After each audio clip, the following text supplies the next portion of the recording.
పాడెద దేవా నిత్యము నిన్నే ఇలలోనా నా బ్రతుకంతా పాడెద దేవా నిత్యము నిన్నే ఇలలోనా నీ సన్నిధిలో నన్ను చేర్చిన నా పెన్నిదిగా నన్ను గావుమా నీ సన్నిధిలో నన్ను చేర్చిన నా పెన్నిదిగా నన్ను గావుమా నా బ్రతుకం పాడెద దేవా నిత్యము నిన్నే ఇలలోనా నీ నామమే నా రక్షణాధారం నేనాశ్రయించే నా కోటయును నా కేడెము నీవే తోడగు దేవా నా కేడెము నీవే తోడగు దేవా నన్నే విడువని నా దేవదేవా నన్నే విడువని నా దేవదేవా నా బ్రతుకంతా పాడెద దేవా నిత్యము నిన్నే ఇలలోనా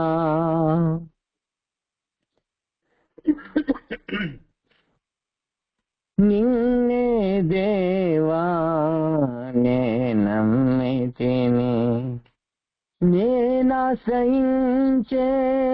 నా దేవుడవు నిన్నే దేవా నే నమ్మితిని నేనాశ్రయించే నా దేవుడవు నా కేడెము నీవే తోడగు దేవా నా కేడెము నీవే తోడగు దేవా నన్నే విడువని నా దేవదేవా నన్నే విడువని నా దేవదేవా నా బ్రతుకంతా పాడెద దేవా నిత్యము నిన్నే ఇలలోనా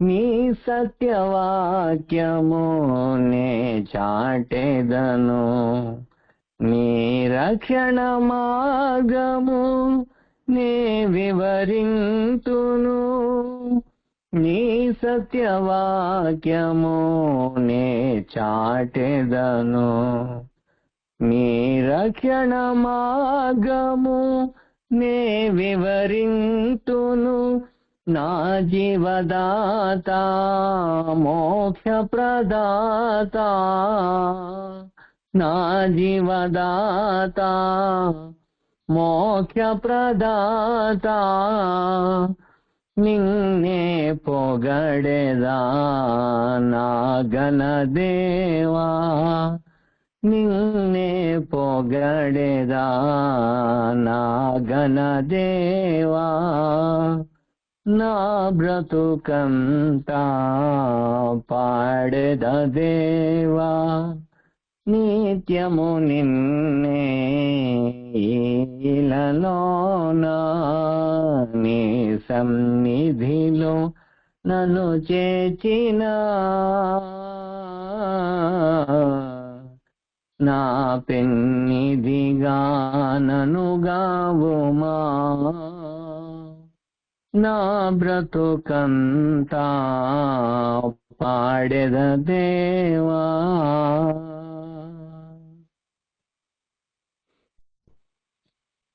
మహోన్నతుడా, మహాగణుడా, సమస్త సృష్టికి మూలకారకుడా మా తండ్రి, మా నాయన, మీకు స్తోత్రాలు. ఈ నోటి మాట చేత సమస్తాన్ని సృజించి మా తండ్రి, ఈ భూమి మీద ఉన్న సర్వాన్ని సమస్తాన్ని మీ స్వరూపంలో మీ పోలికలో చేయబడిన మానవులకు ఇచ్చినందుకు స్తోత్రాలు.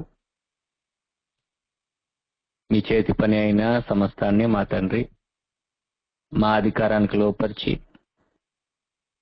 మా ప్రయోజనం కొరకు వినియోగించుకోవడానికై కృప చూపినందుకు స్తోత్రాలు తండ్రి.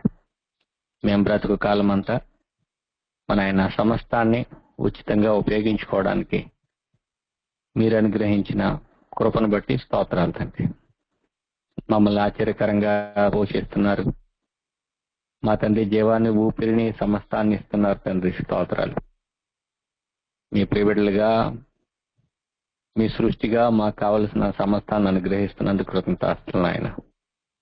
మా తండ్రి, మా పరలోకపు తండ్రి అయిన మిమ్మల్ని మరిచి మీకు మీ పరలోకానికి విరోధంగా పాపం చేసినప్పుడు మమ్మల్ని శిక్షించక మీ కుమారుని యందు మమ్మల్ని అందరినీ క్షమించి కనికరించినందుకు స్తోత్రాలు ఆయన. మమ్మల్ని క్షమించడానికై మా మీద ఉన్న ఉగ్రతను మీ కుమారునిపై కుమరించి మేము తినవలసిన దెబ్బలను మీ కుమారుడు తినేలా చేసి మమ్మల్ని అందరినీ తప్పించి మీ ఉగ్రత నుండి, శిక్ష నుండి కాపాడినందుకు స్తోత్రాలు అండి. మన ఆయన మీ కుమారుడి ద్వారా మమ్మల్ని అందరినీ విమోచించుకుని, పవిత్రపరుచుకుని, పరిశుద్ధపరుచుకుని మీ స్వాస్థ్యంగా స్వీకరించినందుకు స్తోత్రాలు తండ్రి. మా రక్షణను, మా తండ్రి, మా శాశ్వత జీవితాన్ని మీ సన్నిధిలో మన ఆయన మీ కుమారుని ద్వారా మా అందరికి ఉచితంగా అనుగ్రహించినందుకు స్తోత్రాలు. మీ ప్రియబిడ్డలమైన మేము రక్షింపబడిన వారమే మా రక్షణను భయంతో, వణుకుతో కొనసాగించుకునే జ్ఞానం మాకు దయచేయండి తండ్రి. మన ఆయన అనుదినం ప్రార్థనలో, పాటల్లో, వాక్యంలో మన ఆయన కొనసాగుతున్న మీ ప్రియబిడ్డలందరిని బట్టి స్తోత్రాలు. మీ ప్రియబిడ్డలందరినీ పేరు పేరున ఆశీర్వదించండి. మన ఆయన ఆత్మీయంగా, భౌతికంగా అన్ని విధాలుగా ఫలించి అభివృద్ధి పొందినట్లు మీ సహాయం దయచేయండి తండ్రి. తండ్రి, ఈ సమయంలో మీ వాక్యాన్ని మేమందరము ధ్యానిస్తుండగా మీ సహాయం దయచేయండి తండ్రి.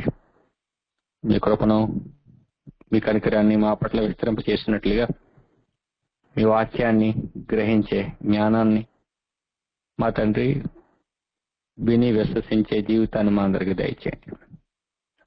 తద్వారా ఆత్మీయంగా మేము ఎదిగి ఫలించినట్లు, మీ వాక్యంలో బలపడినట్లు మీ సహాయం దయచేయవలసిందని ఈ ప్రార్థన మీ కుమారుడు మా రక్షకుడైన యేసుక్రీస్తు నామమున మీకు సమర్పిస్తున్నాను తండ్రి. ఆమేన్.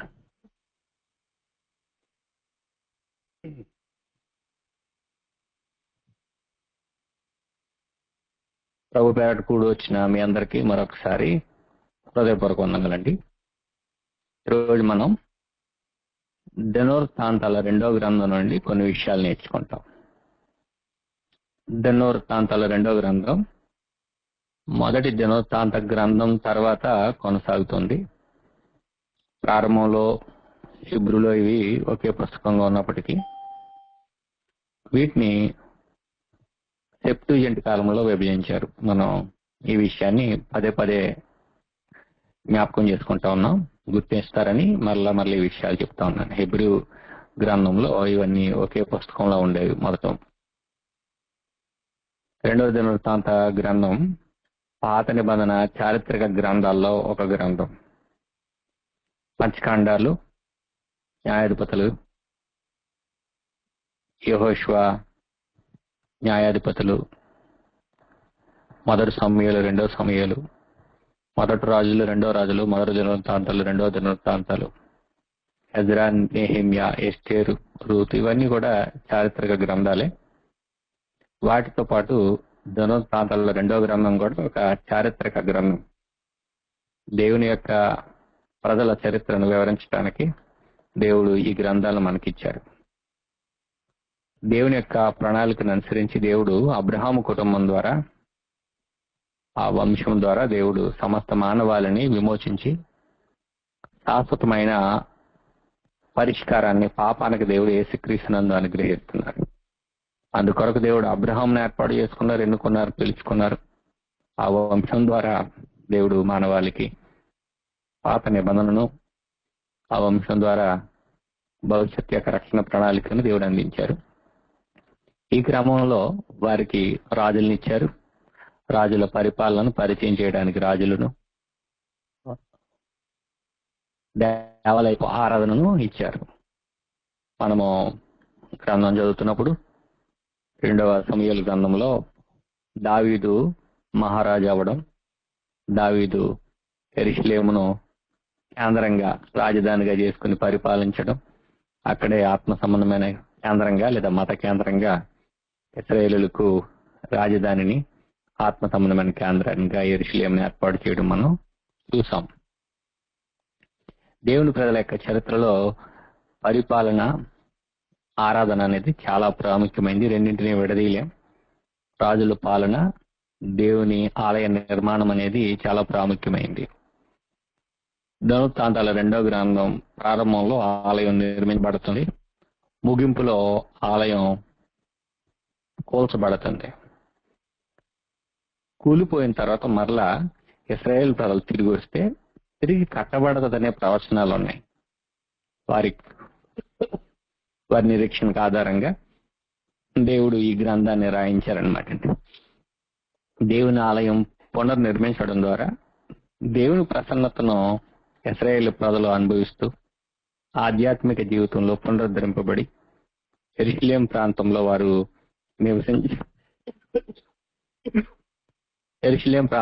నివసించాలనేది దేవుని యొక్క చిత్తం.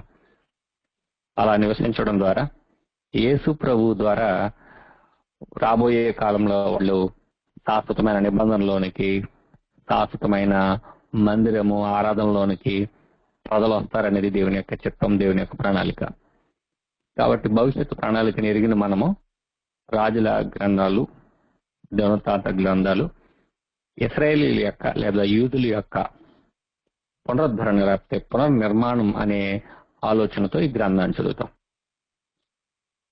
దినవృత్తాంతాల 2వ గ్రంథంలో ప్రాముఖ్యంగా ఇశ్రాయేలులపై రాజైన సొలొమోను పరిపాలనతో 2వ దినవృత్తాంత గ్రంథం ప్రారంభమవుతుంది.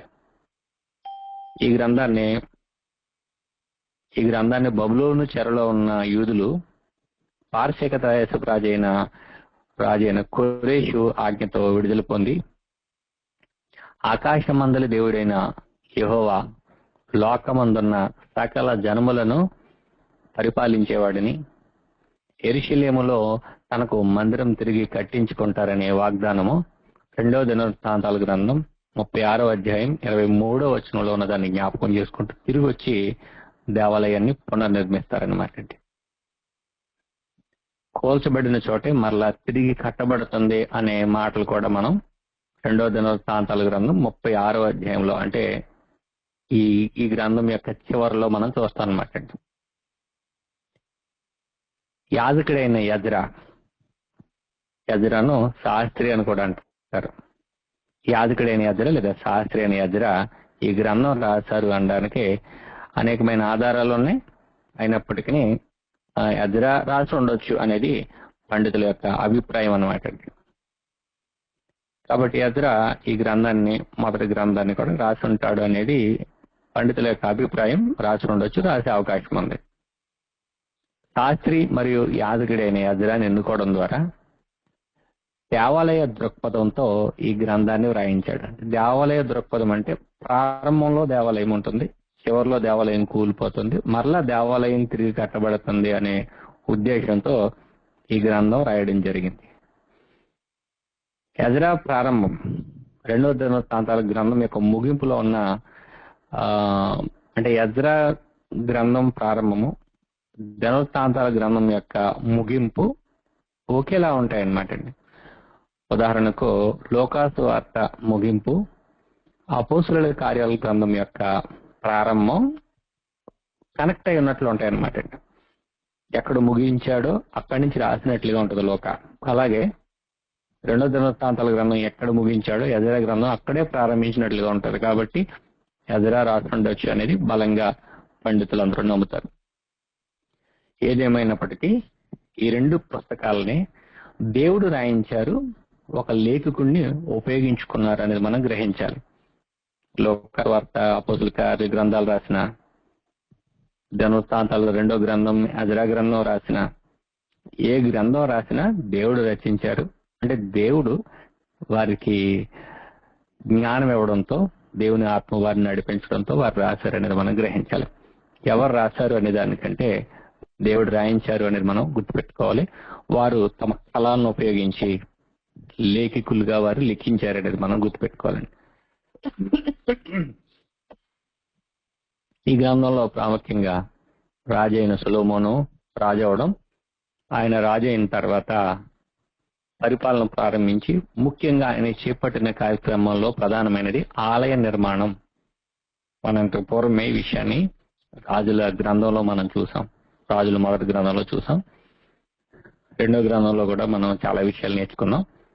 ఇప్పుడు దినవృత్తాంతాల గ్రంథంలో కూడా ఇవే విషయాలు నేర్చుకుంటాం. కానీ అక్కడ రాజకీయ కోణంలో, పొలిటికల్ పాయింట్ ఆఫ్ వ్యూలో మనము కొన్ని విషయాలను చూస్తే, ఇక్కడ స్పిరిచువల్ పాయింట్ ఆఫ్ వ్యూలో లేదా ఆత్మ సంబంధమైన దేవాలయాన్ని కేంద్రంగా చేసుకుని ఇక్కడ చరిత్ర చెప్పడం మనం, లేకపోతే రాయడం మనం చూస్తాం అన్నమాట. దినవృత్తాంతాల రెండో గ్రంథం 2వ అధ్యాయము 7వ అధ్యాయం మధ్యలో సొలొమోను దేవుని మందిరాన్ని నిర్మించిన విధానం, దేవుడు ఆలయాన్ని మహిమతో నింపిన విధానం, వీటన్నిటిని మనం చూస్తాం అన్నమాట. వివరంగా, చాలా వివరంగా ఉంటాయి. సొలొమోను యొక్క ప్రార్థన చాలా ప్రాముఖ్యమైంది. 2వ అధ్యాయము, 2వ గ్రంథం 6వ అధ్యాయం 12 నుండి 42 వచనాల మధ్య దేవుని కృప కొరకు, దేవుని ప్రత్యక్షత కొరకు, దేవుని మహిమ ఆ ప్రాంతంలో ఉంటుందనే విషయం అందరూ గ్రహించాలని దాని కొరకు ఆయన ప్రార్థించడం మనం చూస్తాం అన్నమాట. దేవుని యొక్క మహిమ అంటే దేవుని యొక్క ఉనికిని, ప్రత్యక్షతను, దేవుని యొక్క ప్రభావాన్ని ఆ ప్రాంతంలో దేవుడు ఉంచాడు అనే విషయాన్ని వాళ్ళందరూ గుర్తించడం కొరకు దేవుడు నిర్గమాకాండం 40 అధ్యాయంలోను, లేవ్యాకాండం 9-10 అధ్యాయాల్లోను, అలాగే ఇక్కడ మనం చదువుతున్నప్పుడు దినవృత్తాంతాల 2వ గ్రంథం 6వ అధ్యాయంలోను దేవుడు కొన్ని ప్రత్యేకమైన కార్యక్రమాలు చేస్తూ ఉంటాడు. తన మహిమతో ఆలయాన్ని నింపుతాడు అనమాట. అది దేనికి గుర్తు అంటే దేవుడు ఆ ప్రాంతంలో నివసిస్తాడో, దేవునికి ఒక ప్రత్యేకమైన శ్రద్ధ ఉంది, ఆ ప్రజల పట్ల దేవుడు శ్రద్ధ వహించాడు, వారికి తోడుగా ఉన్నారనే దానికి సూచనగా ఆయన మహిమను, ఆయన ప్రత్యక్షతను ఇశ్రాయేలు ప్రజలకు దేవుడు కనపరుస్తూ ఉంటాడు. దేవుడు సొలొమోను పట్ల, ఆయన పరిపాలనలో ఉన్న ప్రజల పట్ల, ఆ దేవాలయం పట్ల ఒక ప్రత్యేకమైన శ్రద్ధను కలిగి ఉన్నాడు. భవిష్యత్తులో ఈ కుటుంబం ద్వారా ఈ ఆలయం దగ్గర ఒక శాశ్వతమైన నిబంధన జరగబోతుంది అనే విషయాన్ని దేవుడు ఇశ్రాయేలులకు ఈ అధ్యాయంలో తెలియజేస్తున్నాడు అనమాట. సొలొమోను యొక్క ప్రార్థన మనం గమనించినట్లయితే, ఇశ్రాయేలు ప్రజలు లేకపోతే యోధా ప్రజలు తప్పిపోతే దేవుడు మరలా వారిని తిరిగి తీసుకుని వస్తాడు అనే మాటలు మనం చూస్తాం. దినవృత్తాంతాల 2వ గ్రంథం 7వ అధ్యాయం 14 నుండి 18 వచనాలు మనం చదువుతున్నప్పుడు, నా పేరు పెట్టబడిన నా జనులు తమ్మును తాము తగ్గించుకుని ప్రార్థన చేసి నన్ను వెదకి తమ చెడు మార్గంలో విడిచిన ఎడల, దేవుని యెహోవా దేవుని ప్రజలు, లేకపోతే ఇశ్రాయేల్ అంటే ఎల్ అంటే దేవుడు, ఇశ్రాయేలు అనే దానికి చివరి ఎల్ అంటే దేవుడు అని అర్థం అనమాట. అంటే దేవుని పేరు పెట్టబడిన ప్రజలు. యెరూషలేం, యా అనేది కూడా దేవుని పేరు పెట్టబడిన పట్టణం. అలాగా దేవుని పేరు పెట్టబడిన ప్రజలు, దేవుని నామం పెట్టబడిన మందసం, ఆలయం, పట్టణం, ఇలాగా ఒక ప్రత్యేకతను సంతరించుకున్నాయన్నమాట ఇవన్నీ కూడా. అయితే ఈ ప్రజలు దేవుని మీద తిరుగుబాటు చేసి దేవునికి వ్యతిరేకంగా వాళ్ళు జీవించినప్పుడు వారు తమను తాము మేము ఏదో సంథింగ్ అనుకుని వాళ్ళ దేవుని విడిచిపెట్టినప్పుడు దేవుని కంటే మేము బెటర్, దేవుని కంటే మాకు వేరే మంచి చాయిస్ ఉంది అనుకున్నప్పుడు వాళ్ళు తమను తాము హెచ్చించుకుంటారనమాట. హెచ్చించుకున్నప్పుడు తమను తాము తగ్గించుకొని ప్రార్థన చేసి మరలా వాస్తవిక స్థితి ఎరిగి తగ్గించుకొని ప్రార్థన చేసినప్పుడు నన్ను వెదకి తమ చెడు మార్గం విడిచిన ఎడల ఆకాశం నుండి, ఎక్కడి నుండి అంటే ఆకాశం నుండి నేను వారి ప్రార్థనను విని, దేవుడు ఆకాశం ముందు ఉన్నాడు అనేది పాత నిబంధన ప్రజల యొక్క నిరీక్షణ, విశ్వాసం, వారి నమ్మకం అన్నమాట. ఆకాశం నుండి అగ్నిగంధకాలు కుమ్మరించాడన్నా, ఆకాశం నుండి మన్నాను కుమ్మరించాడన్నా, వీటన్నిటికీ కారణం ఏంటంటే దేవుడు పరలోకమందు ఉన్నాడు, ఆకాశమందు ఉన్నాడు అనేది. ఆకాశం నుండి నేను వారి ప్రార్థనను విని వారి పాపమును క్షమించి వారి దేశంను స్వస్థపరచదును. అది పాడైపోయింది అనమాట, హెల్దీగా లేదు. మరలా దేవుడు ఏం చేస్తాడంటే స్వస్థపరుస్తాడు అనమాట, తిరిగి బాగు చేస్తాడు. 15వ వచనం, ఈ స్థలమందు చేయబడు ప్రార్థన మీద నా కనుదృష్టి నిలుచును.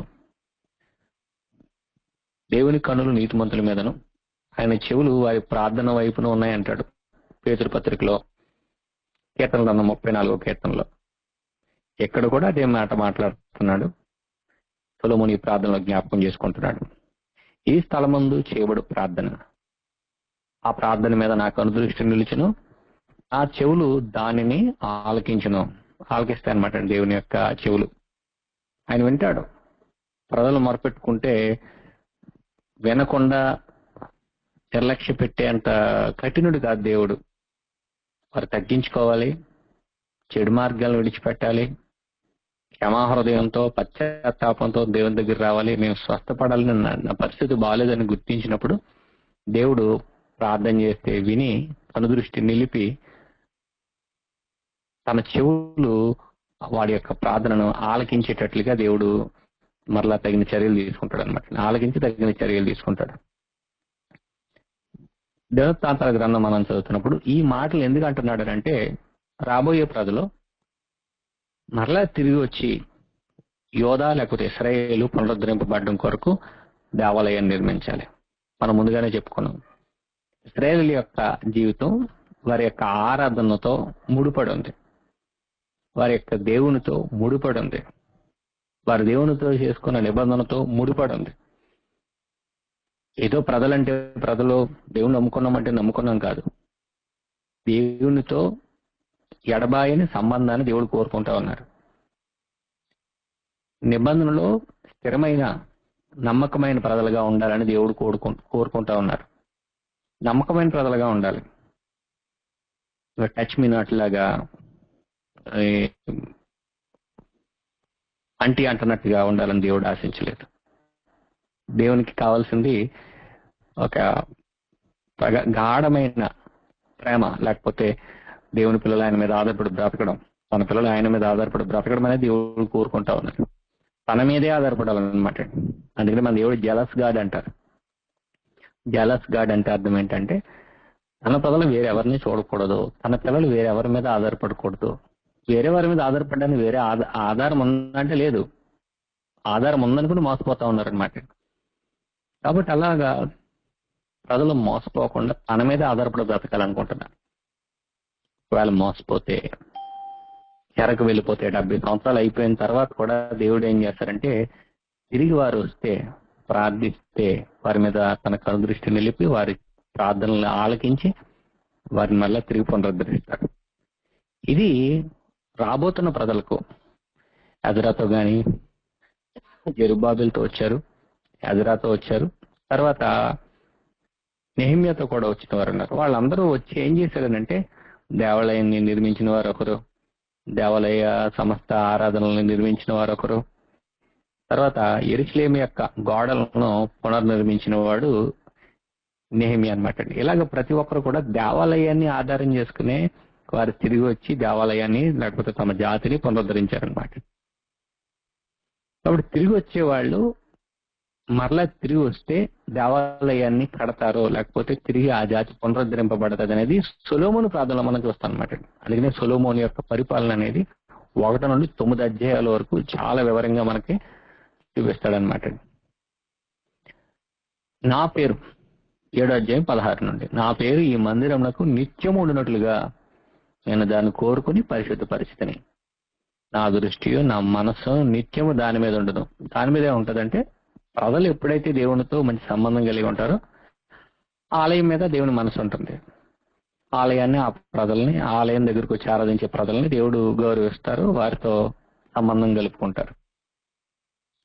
ఎప్పుడైతే ప్రజలు దేవుని మీద మనసు పెట్టలేదో, కేవలం ఆర్టిఫిషియల్ గా వచ్చి బలులు అర్పిస్తున్నారో, ఆరాధన చేస్తున్నారో, పెదాలతో ఆరాధిస్తున్నారో, అప్పుడు హృదయంలో చోటు లేని కారణంగా దేవుడు వారిని, ఆ దేవాలయాన్ని కూడా విడిచిపెట్టేస్తాడు. నెబుకద్నెజరు వచ్చి దాన్ని కూల్చేశాడు అనమాట. మరలా తిరిగి వచ్చినప్పుడు నిత్యముగా ఉంటదన్నమాట ఆయన మనసు. నేను కోరుకున్నాను, పరిశుద్ధ పరిస్థితిని, నా దృష్టి నా మనసును నిత్యము దాని మీద ఉండను. అంటే భవిష్యత్తులో వీళ్ళు వస్తారు, వచ్చేవాళ్ళు చదువుకోవడానికి ఎదర ఈ గ్రంథాన్ని రాస్తున్నాడు.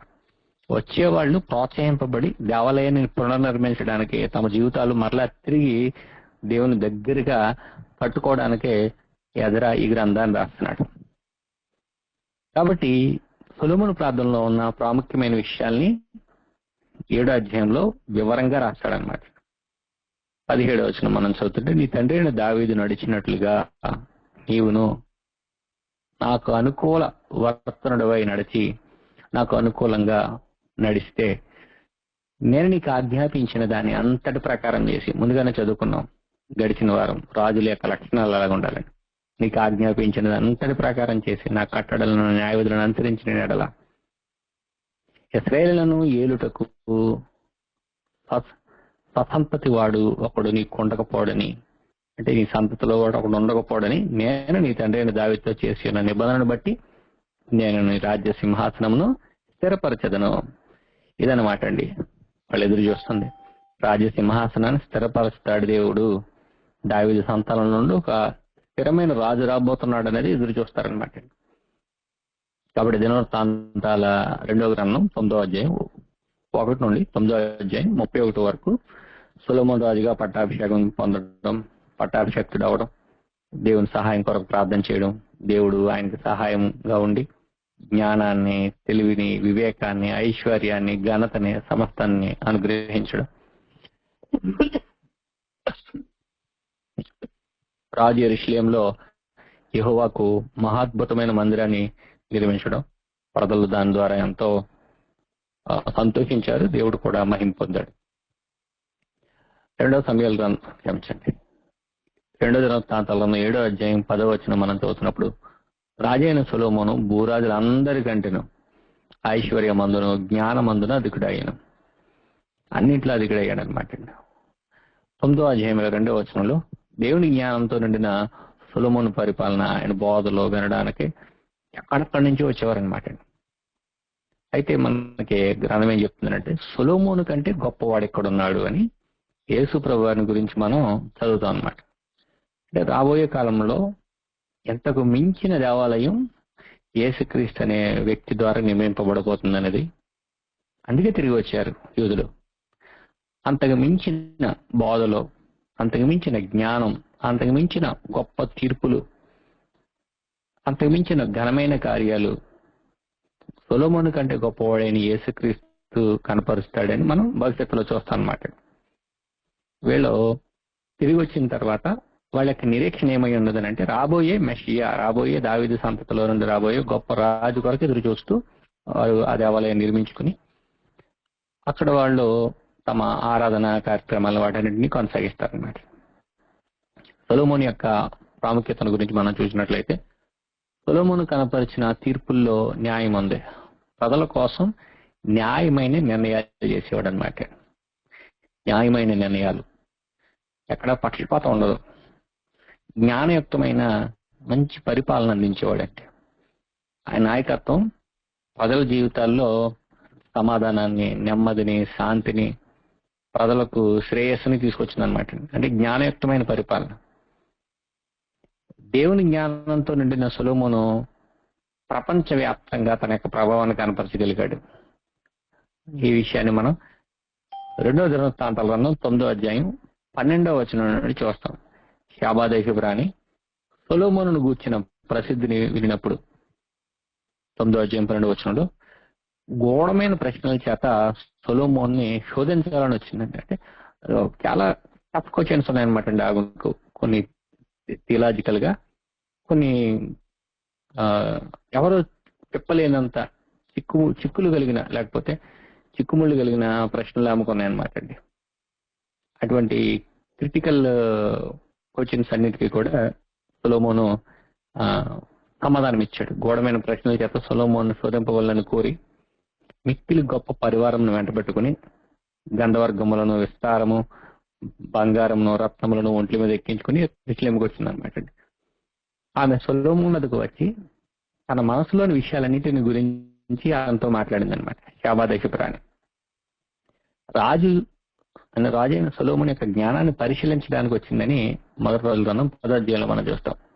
మత్తయి సువార్త 12వ అధ్యాయం 42వ వచనంలో సొలొమోను కంటే గొప్పవాడు ఎక్కడ ఉన్నాడు, బూదిగంతముల నుండి, అంటే శాబాదేశపు రాణి uttermost parts of the earth అని అనమాట. అంటే భూమి సరిగా కింద భాగంలో ఉన్న శాబాదేశపు రాణి పై భాగంలో ఉన్న సొలొమోను దగ్గరికి చాలా కాలం, చాలా దూరం ప్రయాణం చేసి రిస్క్ తీసుకుని జ్ఞానయుక్తమైన మాటలో దైవ జ్ఞానం, అక్కడ ఉంటున్న గొప్ప జ్ఞానం అంతటి నేర్చుకోవడానికి వచ్చిందనమాట.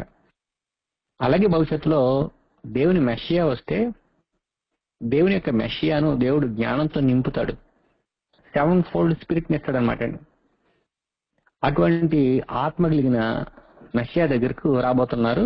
అది యెరూషలేములోనే స్థాపించబడతారు, లేకపోతే స్థిరపరచబడుతుంది అనే విషయాన్ని వారు చూస్తారు, వాళ్ళు ఎదురు చూస్తున్నారు అనమాట. అందుకు తిరిగి వచ్చి దేవాలయం కట్టుకోవాలి. అందుకు ఎజ్రా, లేకపోతే దేవుడు ఏర్పాటు చేసుకున్న లేఖికుడు ఈ మాటలు రాస్తా ఉన్నాడు అనమాట. అంటే రాబోతున్న వాళ్ళు ఎజ్రా కాలంలో కానీ, లేకపోతే జెరుబ్బాబెల్ కాలంలో కానీ, నెహెమ్యా కాలంలో కానీ రాబోతున్న వ్యక్తులు తమ చరిత్రను చదువుకుంటే, వాళ్ళు చదువుకునే ఈ చరిత్ర ద్వారా వారు దేవాలయం నిర్మించడంలో కానీ, దానికి సంబంధించి తమ యొక్క సమయాన్ని ఇవ్వడంలో కానీ, ఆస్తిని ఇవ్వడంలో కానీ, ఆసక్తిని పెట్టడంలో కానీ వారు ఎక్కువ వెచ్చిస్తారు అనేది మనం ఇక్కడ చూస్తాం అన్నమాట. ఎందుకంటే మొదటి గ్రంథంలో మనం నేర్చుకున్నాం, ఆదాము నుండి మొదలుకొని తిరిగి వచ్చిన ప్రజల వరకు వారి యొక్క వంశావళిని గురించి చెప్పాడు. ప్రాముఖ్యంగా రాజులకు సంబంధించిన వంశావళి చెప్పారు మొదటి గ్రంథంలో. తర్వాత లేవీలకు, అంటే దేవాలయంలో సేవ చేసే యాజకులకు సంబంధించిన వంశావళిని గురించి వివరంగా చెప్పడం జరిగింది. రెండు వంశావళి గురించి చాలా వివరంగా చెప్పబడింది. ఒకటి పరిపాలన, 2 యాజకత్వం. కాబట్టి మనము మొదటి భాగంలో సొలొమోనుకు సంబంధించిన విషయాలు ఈ పుస్తకంలో మొదటి భాగంలో మనం ఎక్కువగా చూస్తాం అన్నమాట. తర్వాత దావీదు వంశం నుండి వచ్చిన రాజులు, అంటే సొలొమోను తర్వాత రెహబాము, అబియా వస్తారు. అబియా తర్వాత నుండి సిద్కియా వరకు పరిపాలన, ఆ తర్వాత పతన వ్యవస్థ, అంటే పతనం అయిపోయిన రాజుల కాలం, పతనం అయిపోయిన దేవాలయం. ఎప్పుడైతే రాజులు పతనం అయిపోయారో దేవాలయం కూడా పతనం అయిపోయింది అనమాట. అంటే రాజులు ఏం చేయాలంటే దేవాలయాన్ని జాగ్రత్తగా, అక్కడ జరుగుతున్న ఆత్మ సంబంధమైన కార్యక్రమాలు లేదా మత సంబంధమైన కార్యక్రమాలు జాగ్రత్తగా జరిగిస్తూ దాన్ని కేర్ చేస్తూ చూసుకుంటూ ఉండాలన్నమాట. మెయింటైన్ చేస్తూ ఉండాలి దేవాలయానికి సంబంధించిన విషయాలన్నింటినీ కూడా. కాబట్టి రెహబాం మరణం తర్వాత తన కుమారుడైన అబియా యోధాకు రాజుగా సింహాసనాన్ని అధిష్ఠించాడు. ఆ తర్వాత నుండి సిద్కియా వరకు యోధా రాజుల చరిత్రను గురించి మనకు వివరంగా 2వ దినవృత్తాంతాల గ్రంథంలో ఉంటుంది అనమాట. దక్షిణ రాజ్యం, ఉత్తర రాజ్యం 2గా విడిపోయారు. దక్షిణ రాజ్యానికి సంబంధించిన స్పష్టమైన చాలా వివరంగా ఎక్కువ విషయాలు ఉంటాయి అనమాట అండి 2వ దినవృత్తాంతాల గ్రంథంలో. ఒక్కొక్క రాజుల గురించి అయితే 4-5 అధ్యాయాలు, 2 అధ్యాయాలు ఉంటాయి. రాజుల గ్రంథంలో కొన్ని వచనాల్లో తేల్చేసిన రాజుల చరిత్ర ఇక్కడ కొన్ని అధ్యాయాలు వివరంగా చెప్పుకుంటూ వస్తాడు. పదే దేవాలయం యొక్క పునర్నిర్మాణం, పదే దేవాలయం యొక్క పునరుద్ధరణ గురించి మనకి దినవృత్తాంతాలు 2వ గ్రంథంలో చెప్తాడు అనమాట. ఎందుకంటే దేవాలయం మళ్ళీ తిరిగి కట్టాలి అనేది ప్రోత్సహిస్తున్నాడు కాబట్టి లేఖికుడు.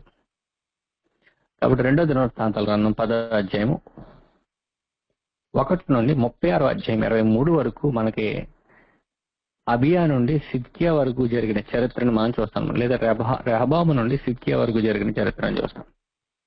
ఇశ్రాయేలు ఉమ్మడి రాజ్యంగా ఉండేది 2గా విడిపోయింది. దక్షిణాన యోధ.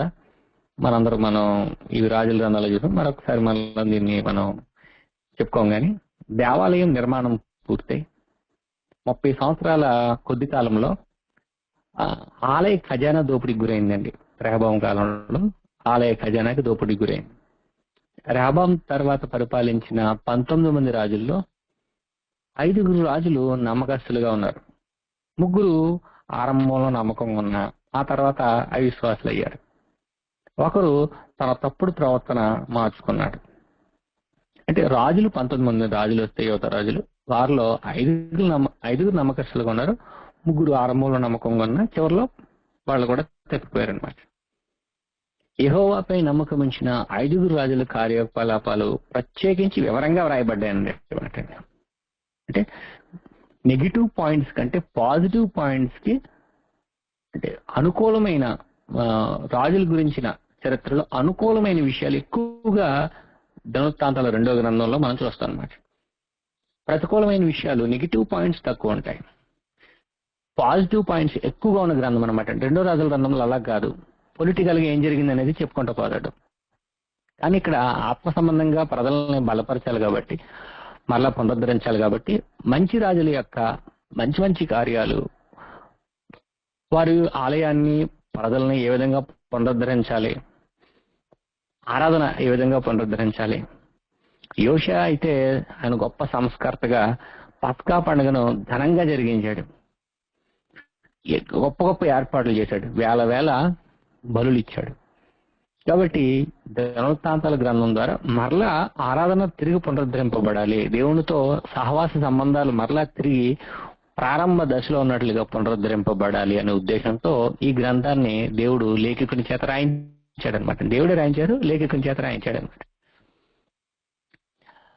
కాబట్టి యెరూషలేములో యెహోవా ఆరాధనను పునఃస్థాపించడంలో ఆసక్తి చూపించే యూదులను ప్రోత్సహించడానికి ఈ గ్రంథం ప్రత్యేకంగా రాయబడింది అనమాట.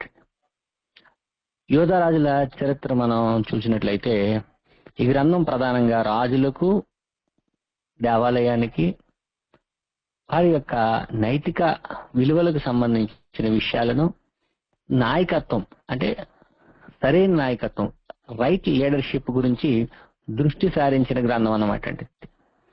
అందుకనే మంచి రాజులు హిజ్కియా, యోషియా వంటి రాజులు వారు దేవుని చట్టాలను ఏ విధంగా గౌరవించారు, ప్రజల్ని సత్యదేవుని వైపు, సత్యదేవుని ఆరాధన వైపు ఏ విధంగా నడిపించారు అనే విషయాలు వివరంగా ఉంటుంది.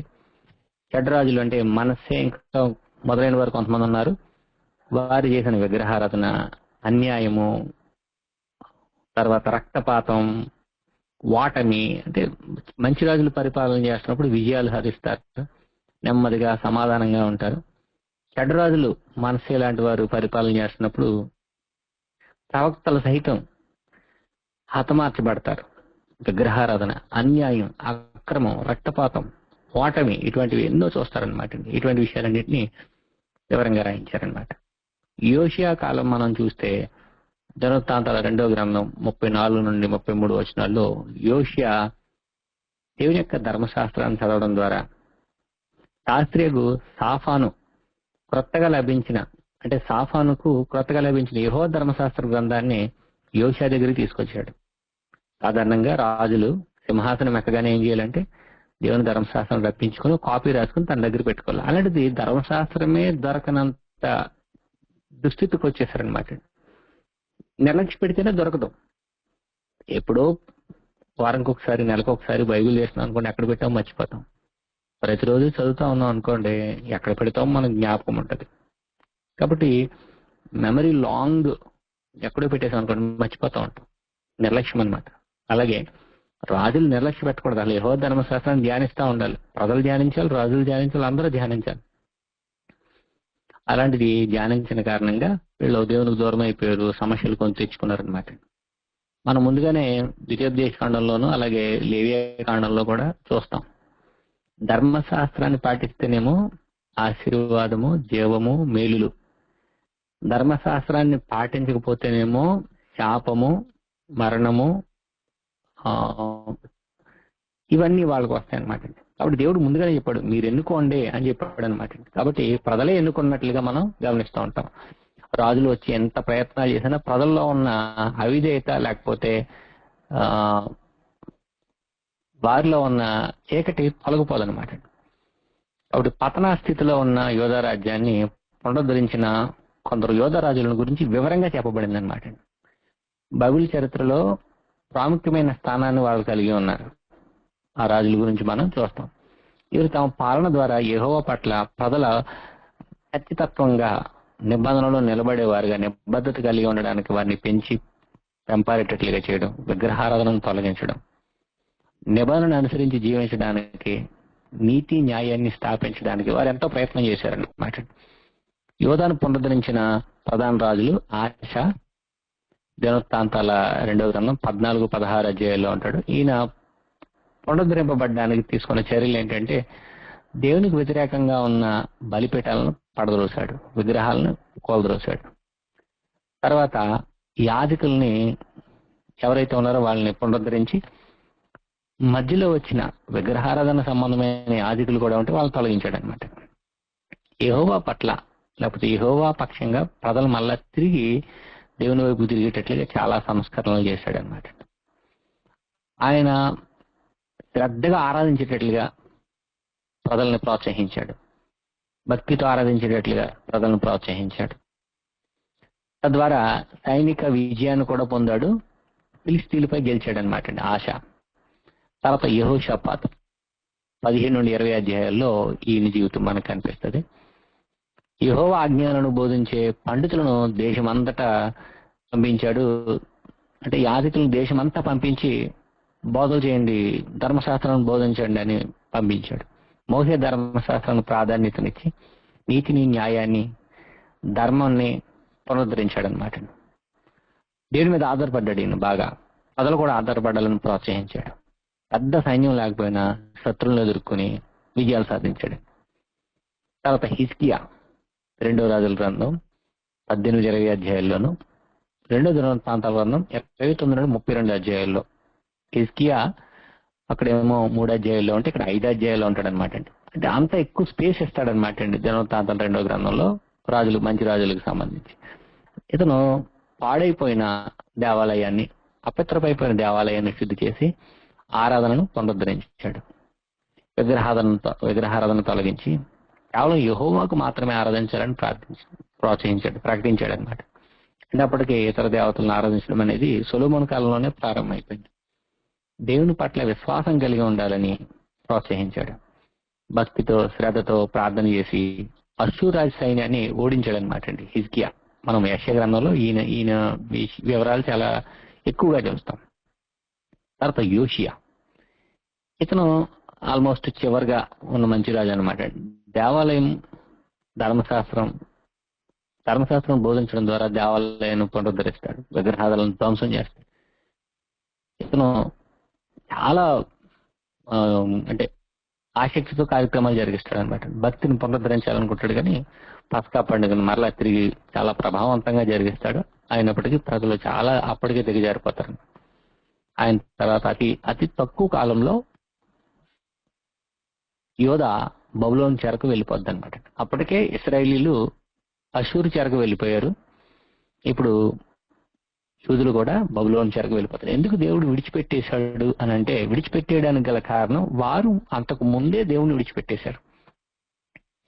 విడిచిపెట్టేసిన దేవుడు ఎందుకు వారిని మరలా పిలుచుకున్నాడు అని అంటే, దేవుడు ఎప్పుడు వెంటనే శిక్షించడండి, హెచ్చరించి సమయం ఇచ్చి వాళ్ళకి మార్పు చెందరన్న తర్వాత చాలా సంవత్సరాలు ఎదురు చూసి వారిని శిక్షిస్తారండి. నోవహు కాలంలో కూడా అలాగే 120 సంవత్సరాలు ఎదురు చూశాడు. అలాగే పాపం పరిపూర్ణమైతేనే కానీ దేవుడు ఎవరిని అంత త్వరగా క్షణికావేశంతో శిక్షించాడు. దేవుడు దీర్ఘశాంతం గలవాడు. కాబట్టి ఈ ప్రజలో మార్పు చెందని కారణంగా దేవుడు విడిచిపెట్టేశారనమాట. వారు చెరకు వెళ్ళిపోయారు సిద్కియా కాలంలో.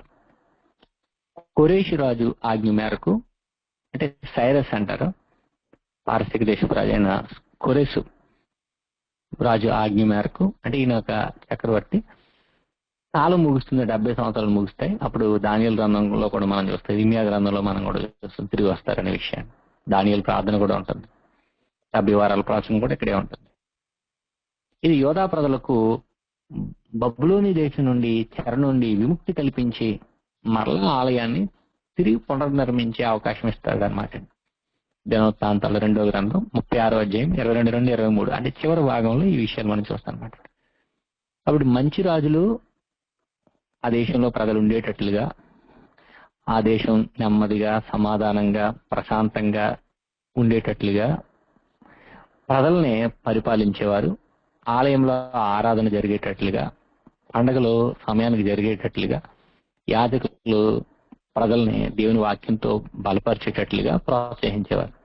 చెడ్డరాజులు ఏం చేస్తూ ఉండేవారు అంటే దేవుని యొక్క ధర్మశాస్త్రాన్ని నిర్లక్ష్యం చేస్తూ ప్రజలను వారు దోచుకుంటూ బాధపడుతూ రక్తపాతాన్ని సృష్టిస్తూ ప్రజలు ఓడిపోయేటట్లుగా ఇతర రాజ్యాల చేతుల్లో వాటమి పాలయ్యేటట్లుగా చెడ్డరాజులు అందరూ చేశారనమాట. కాబట్టి మంచి రాజు చెడ్డరాజు అనేది దేవుని యొక్క ధర్మశాస్త్రాన్ని వారు పాటించడం, లేకపోతే దేవుని యొక్క ఆజ్ఞలను గౌరవించడం, ప్రజలు దేవుని దగ్గరికి తీసుకెళ్లడం, దేవునితో పాటుగా వారు సహవాసాన్ని నిబంధనలో కొనసాగే విషయాలను ప్రోత్సహించడం మంచి రాజు లక్షణాలు.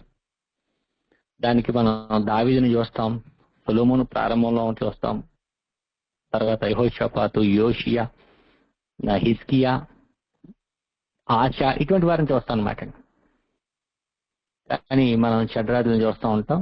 వాళ్ళు మనస్సే, అహాబు, ఇటువంటి వారు అనేకులు ఉన్నారనమాట. వీళ్ళు ఏం చేస్తారంటే దేవుని వైపు నుండి ఏదైనా ఒకటే అనే తేలిక స్వభావం, నిర్లక్ష్య స్వభావంతో దేవుని యొక్క కార్యక్రమాలను నిర్లక్ష్యం చేయడం, వారు దేవుని యొక్క ఉగ్రతకు లేకపోతే శాపానికి వారికి వారే పాత్రలుగా ఎంచుకోవడం మనం చూస్తాం అనమాట. తద్వారా వారు తెరకు వెళ్ళిపోతారు. తిరిగి వచ్చేవారిని ప్రోత్సహించే గ్రంథమే ఈ గ్రంథం. మనము 537 BCలో బబులోను రాజు నెబుకద్నెజరు వచ్చి ఇశ్రాయేల్ ప్రజల్ని చెరకు తీసుకుని పోతాడు అనమాట. మొదట తీసుకుని పోతాడు. 537లో ఖురేషు ఆజ్ఞ మేరకు జెరుబ్బాబెలు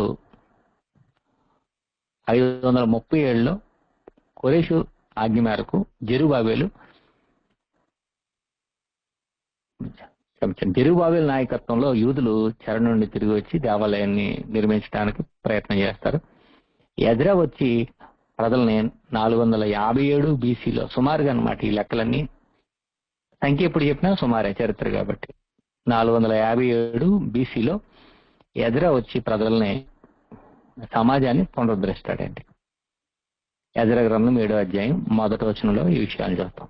ఈ సంగతులు జరిగిన వెంబట పారసీక దేశపు రాజైన అర్తహషస్త యొక్క ఏలుబడిలో ఎజ్రా బబులోను దేశం నుండి యెరూషలేం పట్టణమునకు వచ్చి ఇక్కడ కొన్ని పునరుద్ధరణ కార్యక్రమాలు చేస్తాడు అనమాట. 445 BCలో నెహెమ్యా వచ్చి యెరూషలేము ప్రాకారాలు, నగర ప్రాకారాలు పునర్నిర్మిస్తాడు అనమాట. మతపరమైన అంటే పట్టణాన్ని పునరుద్ధరించడం ఒకటి, మతపరమైన పునరుద్ధరణ ఎజ్రా చేస్తే, పట్టణాన్ని అంటే ఇప్పుడు ప్రాకారాలతో సహా కట్టడం అనేది నెహెమ్యా చేశాడు అనమాట. ఇవి అంచెలంచెలుగా జరగండి, అంచెలంచెలుగా ఒకటొకటిగా పునరుద్ధరించబడింది. పునరుద్ధరించబడే వారు ప్రోత్సహింపబడ్డానికి ఈ గ్రంథం అనమాట.